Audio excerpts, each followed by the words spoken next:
Film dimulai dengan biksu Tang Sancang yang menemukan dirinya berubah menjadi raksasa, layaknya film Gulliver yang terdampar di Pulau Lilliput. Tapi bedanya, di sini diceritakan bahwa Sancang telah berhasil melewati semua rintangan ke barat dan mendapatkan kitab suci, sehingga gurunya memberikan penghargaan berupa lingkaran cahaya kebijaksanaan.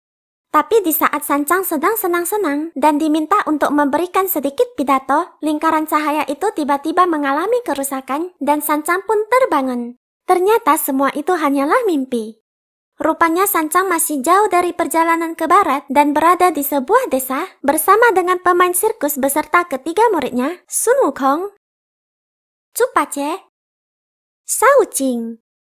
Di sini Sancang yang terlihat sakit-sakitan dan kesusahan berusaha menghibur para warga dengan meminta Wukong untuk melakukan sebuah pertunjukan. Wukong pun meminta Pace untuk memukulnya. Setelah itu Wukong lalu meminta bantuan Wu Jing.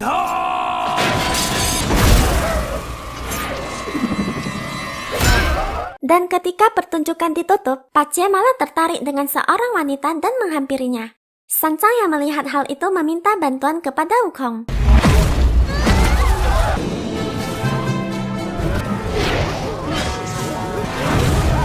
Setelah kekacauan itu, Sancang lalu meminta Wukong untuk meminta maaf. Tapi Wukong menolak.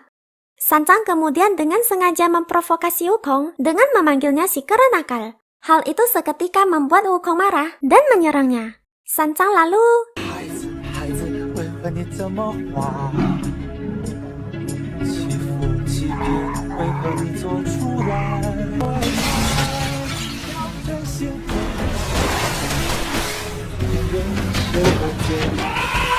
Penduduk desa yang ketakutan dengan tindakan Wukong dengan segera meminta Sancang beserta muridnya untuk segera pergi.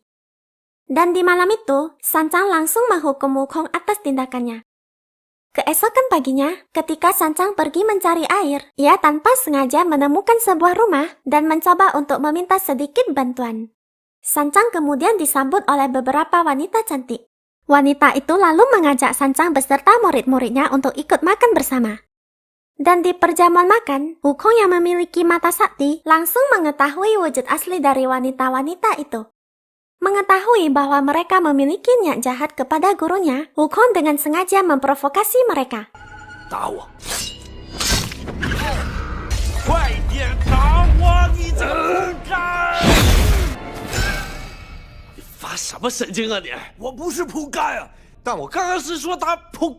Tapi Sancang malah memarahi Wukong atas tindakannya.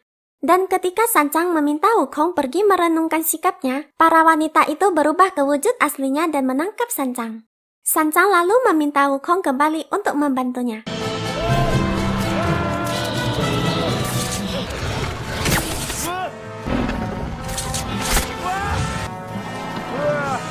Dan ketika Wu Jing dan Wukong sedang sibuk bertarung, Pace malah tergoda dengan siluman laba-laba.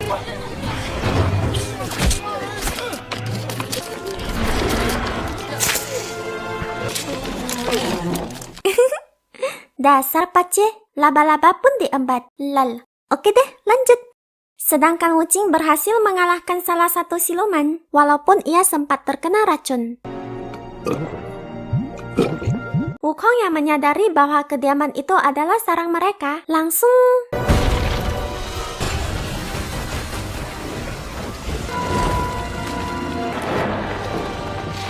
Dan setibanya di bawah, Sancang pun melihat seekor laba-laba kecil dan mengira bahwa itu adalah siluman.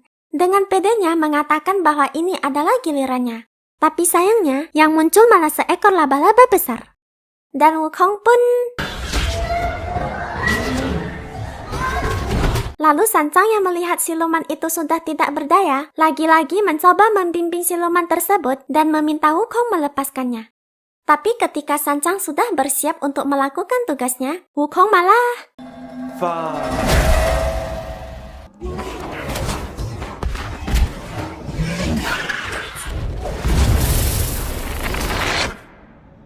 Kacau.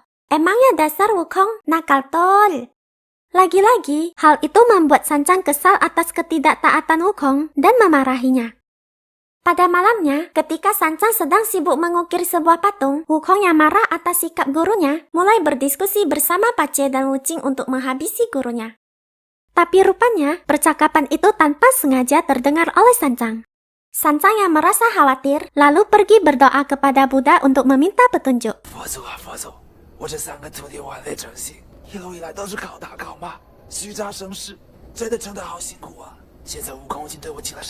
Dan dari arah belakang, rupanya sudah ada Pace yang menguping. Ia pun berpura-pura tidak mendengar pengakuan gurunya tersebut. Setelah itu Pace secara diam-diam pergi memberitahu Wukong. Wukong tanpa basa-basi langsung menantang gurunya.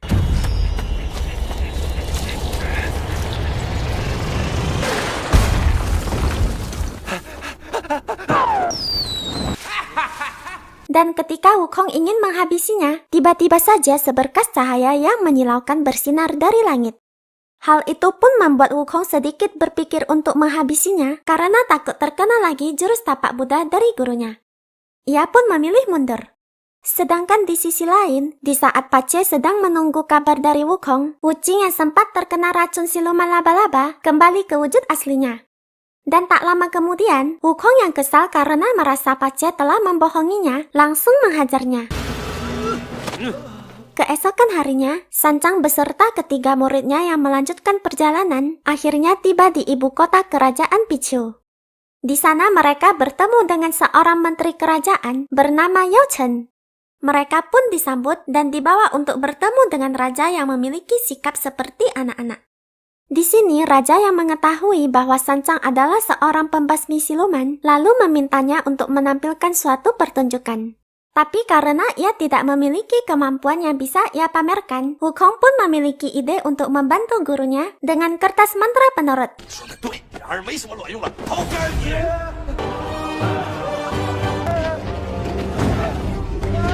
Tapi di tengah aksinya, Wukong dengan sengaja membuat gurunya menari. Seksi bener. Dan di akhir pertunjukan, Wukong membuat Sancang menampar raja. Akibat tindakan tak terpuji itu, Sancang pun memerintahkan Wukong untuk kembali meminta maaf. Dan Wukong langsung mendekati raja. Wukong yang sejak awal sudah merasa curiga dengan sikap raja, lalu sengaja memprovokasinya dengan menamparnya. Akhirnya raja itu menunjukkan wujud aslinya sebagai iblis merah. Pertarungan pun tak terhindarkan.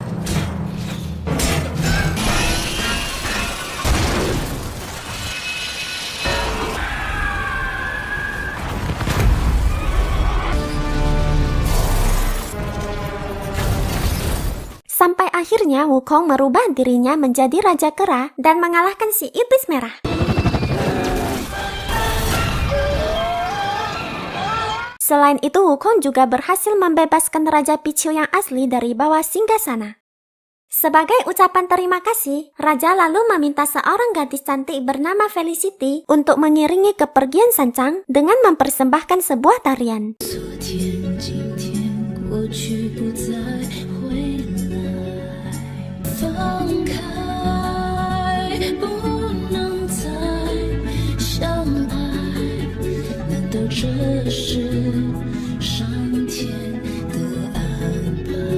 Ternyata, tarian itu mengingatkan Sancang kepada kekasihnya yang dulu, yaitu Nona Tuan.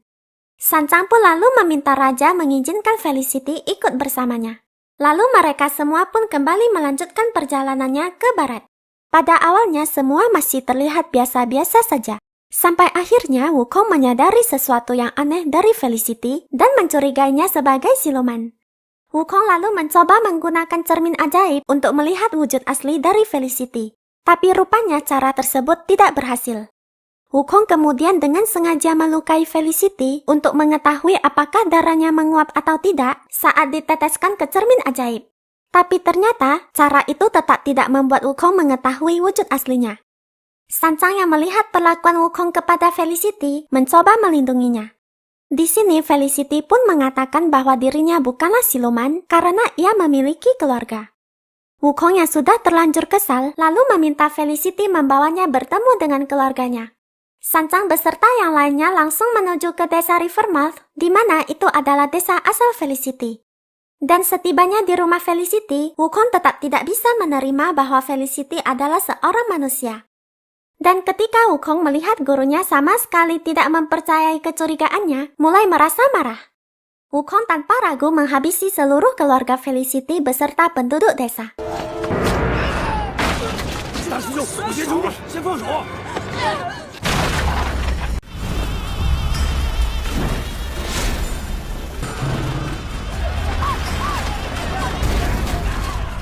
Dan ketika Wukong hendak menghabisi Felicity, Sanchang mencoba menghentikannya. Wukong pun menyerang Sanchang dan membuat Felicity akhirnya mengakui bahwa ia sebenarnya adalah siluman tengkorak putih.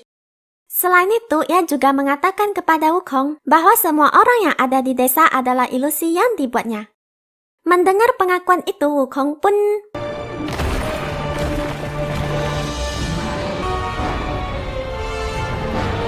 Ia pun lalu dengan sengaja menelan Sanchang. Lalu Yao Chen dan Iblis Merah muncul. Ternyata, semua perselisihan ini adalah perbuatan mereka yang dengan sengaja membuat Wukong menghabisi gurunya. Di saat mereka merasa rencananya telah berhasil, Wukong tiba-tiba saja mengeluarkan Sanchang. Ternyata, selama ini Wukong juga sudah mengetahui semua rencana busuk mereka sejak awal pertemuan. Tetapi Wukong memilih ikut dalam rencana mereka untuk membuat Yao Chen mengungkapkan wujud aslinya. Di sini Wukong dengan mudah menghabisi Iblis Merah berkat bantuan Pace dan Wuqing. Dan di pertarungan selanjutnya, Yao Chen pun menggunakan sihirnya untuk menciptakan ilusi Sang Buddha.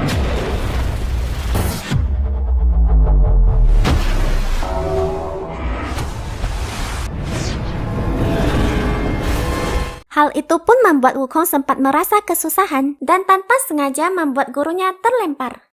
Lalu tak berselang lama dari bawah laut muncul telapak tangan Sang Buddha.